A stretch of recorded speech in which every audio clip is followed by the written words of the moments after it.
ഇന്ന് സോഷ്യൽ മീഡിയയെ തീപിടിപ്പിച്ചത് നമുക്കറിയാവുന്ന പോലെ മമ്മൂട്ടി മോഹൻലാൽ ഒരുമിക്കുന്ന പാട്രിയറ്റ് എന്ന ചിത്രത്തിന്റെ ടീസറായിരുന്നെങ്കിൽ ഇതാ തിയേറ്ററുകളിൽ വലിയ കയ്യടി നേടിക്കൊണ്ട് ഋഷഭ് ഷെട്ടിയുടെ ദൃശ്യവിസ്മയം കാന്താര ചാപ്റ്റർ 1 എത്തിയിരിക്കുകയാണ്. മികച്ച പ്രതികരണമാണ് സിനിമ കണ്ടിറങ്ങിയ പ്രേക്ഷകർ രേഖപ്പെടുത്തുന്നത്. സോഷ്യൽ മീഡിയയിലും സിനിമയെക്കുറിച്ച് പോസിറ്റീവ് റിവ്യൂകൾ എത്തുന്നു. കാന്താര സിനിമയിലെ ബ്രഹ്മകലാശ എന്ന ഗാനത്തിന്റെ മലയാളം വേർഷൻ ആലപിച്ചിരിക്കുന്ന നമ്മുടെ സ്വന്തം KS ഹരിശങ്കറാണ്. സന്തോഷ് വർമ്മയുടെ വരികൾക്ക് അജനീഷ് ലോകനാഥാണ് സംഗീതം നൽകിയിരിക്കുന്നത്. ഏതായാലും ഈ ഗാനവും പ്രേക്ഷകർ ഏറ്റെടുത്തിരിക്കുകയാണ്. സന്തോഷം പങ്കുവയ്ക്കാൻ ഹരിശങ്കർ തന്നെ നമ്മോടൊപ്പം തത്സമയം ചേരുന്നു തിരുവനന്തപുരത്ത് നിന്ന്. Good evening Harishankar. Good evening, നമസ്കാരം. സിനിമ കണ്ടിറങ്ങിയിരിക്കുകയാണ് എന്നാണ് ഞാൻ മനസ്സിലാക്കുന്നത്. എന്താണ് സിനിമയെക്കുറിച്ച് പ്രേക്ഷകരുടെ ഒരു അഭിപ്രായം? സിനിമ എല്ലാവരും ഇഷ്ടപ്പെടുന്നുണ്ട്. ഈ പറയുന്നത് പോലെ ഒരുപാട് നല്ല റിവ്യൂസ് വരുന്നുണ്ട്. ഞാൻ പോയ സമയത്ത് ഞാനിപ്പം ജസ്റ്റ് 1:30 ഷോ കണ്ടിട്ട് വന്നതേ ഉള്ളൂ. അപ്പം ഇറ്റ് വാസ് പാക്ഡ്, ഹൗസ്ഫുള്ളായിരുന്നു.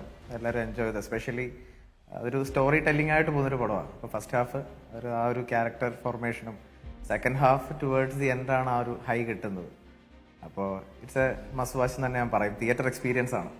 സിനിമയുടെ മേക്കിങ്ങിനെ കുറിച്ച്, സാങ്കേതിക വിദ്യയെക്കുറിച്ചൊക്കെ തന്നെ വലിയ രീതിയിലുള്ള അഭിനന്ദനങ്ങളൊക്കെയാണ് കാണുന്നത്.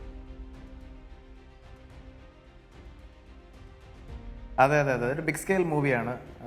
ഈ പറഞ്ഞതുപോലെ ഒരു 2-3 വർഷം കൊണ്ടെടുത്തൊരു മൂവിയാണ്. ഞാനതിൽ പാടാൻ പോയപ്പോഴാണ് എനിക്ക് ഈ കാര്യങ്ങളൊക്കെ മനസ്സിലായത്. ഒരു 1 വീക്കോളം എനിക്ക് ആ ഒരു മൂവി ക്രൂ ആയിട്ട് എനിക്ക് സ്പെൻഡ് ചെയ്യാൻ പറ്റി. എനിക്ക് ഇത്തരം ഒരു വലിയ സിനിമകളുടെയൊക്കെ ഭാഗമാവുക എന്നൊരു നിയോഗം ഹരിക്ക് ഉണ്ട് എന്ന് തോന്നുന്നു. കാരണം RRRലെ പാട്ട് ഒരുപക്ഷെ ഓസ്കാർ വരെ എത്തി നിന്ന വലിയ സന്തോഷം നൽകിയ ഒരു പാട്ടായിരുന്നു. അതിനുശേഷം നിരവധി പാട്ടുകൾ ഇങ്ങനെ അന്യഭാഷയിൽ സൂപ്പർ ഹിറ്റ് ആകുന്ന അല്ലെങ്കിൽ ബിഗ് ബജറ്റിൽ ഒരുങ്ങുന്ന സിനിമകളുടെയൊക്കെ ഭാഗമാകുന്നു എന്ന വലിയ സന്തോഷം ഉണ്ടല്ലേ? വലിയ സന്തോഷമാണ്. ഈ പറഞ്ഞ പോലെ ഇതിൽ മലയാളം പാടി, ഇനി ഒരു സോങ് കൂടി വരാനുണ്ട്. അതിൻ്റെ ഞാനൊരു 3 ഭാഷ പാടിയിട്ടുണ്ട്. ഏതൊക്കെയാണ് പുറത്ത് വരുന്നതെന്ന് എനിക്കറിയില്ല. ഞാൻ കന്നഡ, തമിഴ്, മലയാളം പാടി വെച്ചിട്ടുണ്ട്. പിന്നെ എനിക്കിതിൽ വർക്ക് ചെയ്തപ്പോൾ ഏറ്റവും എനിക്ക് എടുത്തു പറയേണ്ടത് ഇതിൻ്റെ മ്യൂസിക് ഡയറക്ടർ അജനീഷ് ലോകനാഥ്. ഇതിൻ്റെ മലയാളത്തിൽ ഞാൻ പാടിയത് സന്തോഷ് വർമ്മയുടെ ലിറിക്സിനാണ്. അതുപോലെ തമിഴിൽ മദൻ കർക്കി സാർ. പിന്നെ ഇതിൻ്റെ തിയേറ്റർ മിക്സ് ചെയ്തിരിക്കുന്ന എൻ്റെ ബ്രദർ MR രാജാകൃഷ്ണനാണ്. രാജാകൃഷ്ണൻ നിങ്ങൾക്ക് എല്ലാവർക്കും അറിയായിരിക്കും. അതുപോലെ ബോബി മാഡം, അങ്ങനെ ഒരുപാട് പേരുണ്ട്. ഇതിൻ്റെ ഒരു വലിയ ക്രൂവിനെ പറ്റി പറയാനുണ്ട്. എസ്പെഷ്യലി പിന്നെ VFXനെ പറ്റി എല്ലാവരും പറയുന്നത് ഈ പടത്തിൻ്റെ. അപ്പം ഒരു വലിയ സ്കെയിൽ പടമാണ്. എല്ലാവരും തീർച്ചയായും പോയി കാണണം. ഹരിയുടെ പാട്ടിനെ കുറിച്ച്, പാട്ട് കേട്ടിട്ട് എന്താണ്? പാട്ട് പുറത്തിറങ്ങിയ സമയത്ത് അത് ആളുകൾ ഏറ്റെടുത്തിരുന്നു എന്നാണ് മനസ്സിലാക്കുന്നത്. പലരുടെയും ഫോണിലൊക്കെ തന്നെ കേട്ടിരുന്നു ആ പാട്ടിൻ്റെ വരികളൊക്കെ തന്നെയും. എന്താണ് ആ പാട്ടിനെ കുറിച്ച് ഹരിക്ക് തോന്നുന്നത്? പാട്ടൊരു ഡിഫറെൻറ്റ് സോങ് ആണ്. ഞാൻ പറഞ്ഞ പോലെ ഈ കർണാട്ടിക് പഠിച്ച് വന്നിട്ട് എനിക്ക് ഇങ്ങനെ കിട്ടുന്ന ഒരു ആദ്യത്തെ സോങ് ആണ്. കർണാട്ടിക് ബേസ്ഡ് ആയിട്ടുള്ളൊരു പാട്ടാണ്. അപ്പോൾ ഞാൻ അവിടെ പോയിട്ടാണ് കേൾക്കുന്നത് ബ്രഹ്മകലശ എന്ന് പറഞ്ഞ സോങ്. അപ്പോൾ ഒരു രാഗ ബേസ്ഡ്, പ്യുവർ രാഗം എന്ന് പറയാൻ പറ്റില്ല, എന്നാലും 2-3 രാഗത്തിൻ്റെ ഒരു കോമ്പിനേഷനിൽ ചെയ്തൊരു പാട്ടാണ്. പെർക്കസീവായിട്ടും അങ്ങനത്തെ ഒരു പരിപാടിയൊക്കെയാണ് ചെയ്തിരിക്കുന്നത്. അപ്പം ബ്രഹ്മകലശ സോങ് ഇപ്പോൾ out on YouTube and other platforms. കേൾക്കാത്തവർ തീർച്ചയായിട്ടും പോയി കേൾക്കുക.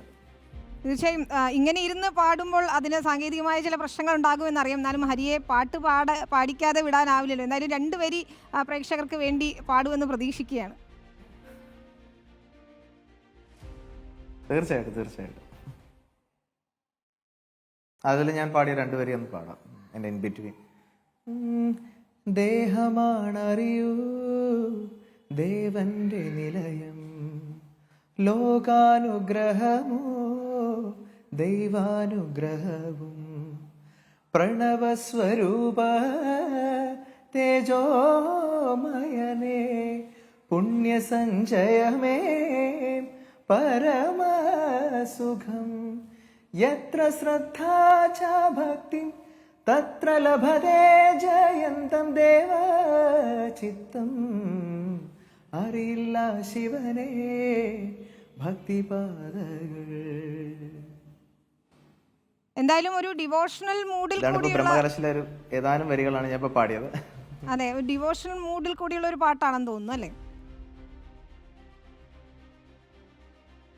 അതെ അതെ അതെ, ഉറപ്പായിട്ടും ഡിവോഷണൽ സോങ് തന്നെയാണ്. അതെനിക്ക് പ്രേക്ഷകർക്ക് അറിയാവുന്ന പോലെ റിപ്പോർട്ടറിന്റെ ഓണപ്പാട്ട് പാടിയത് ഹരിയാണ്. അതും സൂപ്പർ ഹിറ്റ് ആയിരുന്നു കേട്ടോ. Thank you. അത് ഈ പറഞ്ഞ പോലെ പെട്ടെന്ന് ഓണത്തിന് ചെയ്തൊരിതായിരുന്നു. എന്തായാലും റിപ്പോർട്ടറിൻ്റെ കൂടെ അങ്ങനെ ഈ ഇടയ്ക്ക് വർക്ക് ചെയ്യാൻ പറ്റിയതിലും ഒരുപാട് സന്തോഷം. ഈ ഒരു എക്സ്ക്ലൂസീവ് കൊടുക്കാൻ പറ്റിയതിലും സന്തോഷം. താങ്ക് യു വിനീത. ഇനി എന്താണ് ഇനി തുടർ പരിപാടികൾ എന്താണ്? ഭാവി വരാനിരിക്കുന്ന പാട്ടുകൾ ഏതൊക്കെയാണ്? ഭാവി വരാനിരിക്കുന്നത് വരും. എന്തായാലും ഈ പറഞ്ഞ പോലെ റെക്കോർഡിങ്സ് നടക്കുന്നുണ്ട്. കാന്താരയിൽ തന്നെ ഇനിയും അഡീഷണലി കുറച്ച് സോങ്സും കൂടി ഉണ്ട്. അതും റിലീസാവാനുണ്ട്. എല്ലാവരും വെയിറ്റ് ചെയ്യുക. നന്നായിട്ട് എന്താ പറയുക, മ്യൂസിക്കലി ഇത് നന്നായി വർക്കായ ഒരു മൂവിയാണ് അതിൻ്റെ. സോ ഞാനും വളരെ സാറ്റിസ്ഫൈഡ് ആയിരുന്നു ഇതിൽ വർക്ക് ചെയ്യുമ്പം. തീർച്ചയായിട്ടും ഇതിൻ്റെ ആൽബം കേൾക്കുക, തിയേറ്ററിൽ വിസിറ്റ് ചെയ്യുക. ഈ പറഞ്ഞ പോലെ ഐമാക്സിലും എല്ലാത്തിലും ഇറങ്ങിയിട്ടുണ്ട്. അപ്പം ഒരു നല്ലൊരു തിയേറ്റർ എക്സ്പീരിയൻസ് ആയിരിക്കും എല്ലാവർക്കും. ശരി, വളരെ നന്ദി KS ഹരിശങ്കർ. നമുക്ക് ഏവർക്കും പ്രിയപ്പെട്ട പാട്ടുകാരനാണ്. ഹരിക്ക് എല്ലാ ആശംസകളും നേരുകയാണ്. കാന്താര എന്തായാലും പ്രേക്ഷക പ്രശംസ നേടിക്കൊണ്ട് മുന്നോട്ട് പോകുമ്പോൾ ഹരിയുടെ പാട്ടും ശ്രദ്ധ നേടുന്നു എന്നതാണ് സന്തോഷം. Thank you Hari, good evening ഷോയിൽ അതിഥിയായി എത്തിയതിന്. ഏതായാലും കാന്താരയെ കുറിച്ച് നല്ല അഭിപ്രായമാണ് പ്രേക്ഷകർ പങ്കുവയ്ക്കുന്നതിൻ്റെ സാങ്കേതിക തികവ് എല്ലാം തന്നെ അറിയണമെങ്കിൽ തിയേറ്ററിൽ പോയി എക്സ്പീരിയൻസ് ചെയ്യണമെന്നാണ് KS ഹരിശങ്കർ നമ്മോട് പറയുന്നത്.